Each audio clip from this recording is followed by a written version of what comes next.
Assalamualaikum warahmatullahi wabarakatuh. Saya Andi Kirana, Stambuk 150 2019-007.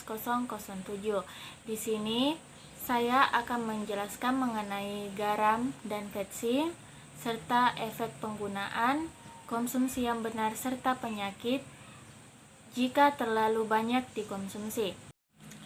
Yang pertama ada garam. Garam memiliki manfaat bagi tubuh. Garam terdiri dari dua unsur, yaitu natrium atau sodium dan klorida. Natrium ini diperlukan agar tubuh dapat berfungsi dengan benar, menjaga keseimbangan cairan tubuh, membantu kerja saraf dan otot, serta mengendalikan tekanan dan volume darah, sedangkan klorida membantu tubuh dalam mencerna makanan. Seperti yang telah saya sebutkan tadi, natrium yang terdapat dalam garam sebenarnya sangat penting untuk kesehatan saraf. Hal ini karena natrium memainkan peran penting dalam mengirimkan impuls saraf dari otak ke seluruh tubuh dan sebaliknya. Namun, manfaat tersebut dapat diperoleh jika kita membatasi asupan natrium dengan baik. Bila dikonsumsi secara berlebih, natrium justru dapat membawa dampak buruk terhadap kesehatan. Saat asupan natrium tinggi, maka ginjal akan membuang kelebihannya melalui urin. Namun, jika ginjal tidak lagi mampu membuang kelebihannya, natrium akan menumpuk dalam darah, sehingga menarik dan menahan cairan di dalam aliran darah. Akibatnya, volume darah akan meningkat, membuat jantung harus bekerja lebih keras dan menaikkan tekanan dalam arteri. Dalam jangka pendek, mungkin ini akan menyebabkan wajah bengkak di pagi hari. Namun, jika terjadi dalam waktu yang lama, risiko untuk terkena penyakit tekanan darah tinggi, penyakit jantung, stroke, dan penyakit ginjal akan semakin besar. Dan untuk membatasi asupan garam ini agar tidak menimbulkan gangguan kesehatan, kita disarankan untuk mengonsumsi garam lebih dari 6 gram atau 1 sendok teh per hari. Yang kedua yaitu ada vetsin, di mana vetsin ini dikenal juga sebagai micin. Nah, seperti halnya garam, vetsin ini digunakan juga sebagai penyedap rasa makanan.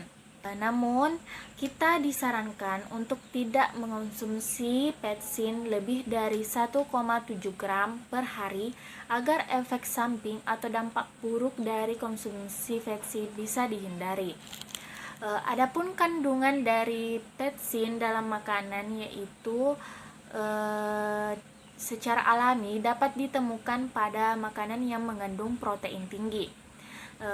Beberapa makanan yang mengandung vetsin alami yaitu daging sapi, rumput laut, kecap, keju parmesan, dan tomat. Kemudian vetsin juga memiliki beberapa nama lain, yaitu sodium glutamat, monosodium L-glutamat monohidrat, glutamic acid, monosodium salt monohidrat, ekstrak ragi, protein nabati terhidrolisis, kalium glutamat, sodium kaseinat, dan perasa alami. Adapun dampak negatif penggunaan vetsin atau micin secara berlebihan yaitu ada menyebabkan yang namanya Chinese Restaurant Syndrome, kemudian asma, obesitas dan kegemukan, sakit kepala dan hipertensi, kerusakan sel dan kerusakan ginjal, serta depresi. Dan juga di sini menyebabkan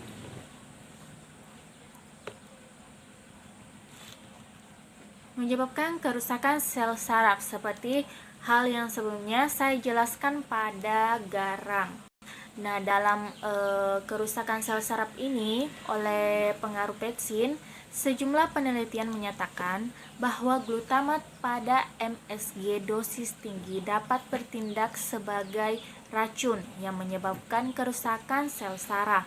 Bahkan disebutkan pula bahwa MSG dapat menyebabkan gangguan fungsi otak dan kerusakan berbagai organ. Sejumlah penyakit yang dikaitkan dengan kerusakan saraf akibat konsumsi MSG berlebih adalah penyakit Alzheimer, penyakit Parkinson, dan stroke.